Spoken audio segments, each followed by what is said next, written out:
کراچی کے علاقے defence phase 5 میں بس کے بریک فیل ہونے پر خاتون نے جان بچانے کے لیے چھلانگ لگا دی. پولیس کے مطابق خاتون سر پر چوٹ لگنے سے جاں بحق ہو گئی. بریک فیل ہونے سے بس فٹ پاتھ پر چڑھ گئی. PS9 شکارپور میں ضمنی انتخاب کل ہوگا. انتخابی سامان کی ترسیل جاری. ضمنی انتخاب کے لیے 178 پولنگ سٹیشنز قائم. 70 پولنگ سٹیشنز حساس قرار. PS9 کی نشست آغاز سے راج درانی کے انتقال کے باعث خالی ہوئی.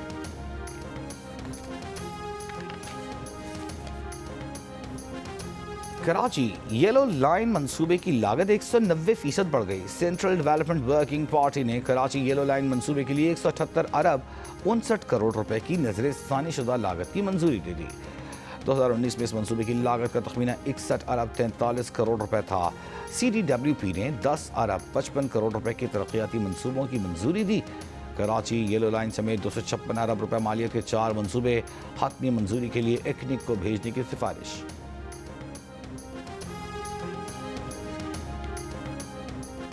فرنٹیئر کور نارتھ بلوچستان اور کسٹمز کی کوئٹہ میں کارروائی. بڑی تعداد میں اسمگل شدہ سگریٹیں، چھالیاں اور چائے کی پتی برآمد. 10 ٹرک ضبط کر کے کسٹمز ویئر ہاؤس منتقل. ضبط شدہ اشیاء کی مالیت تقریباً 70 کروڑ روپے ہے. اسرائیلی پارلیمان نے مغربی کنارے میں 19 یہودی بستیوں کو قانونی حیثیت دے دی.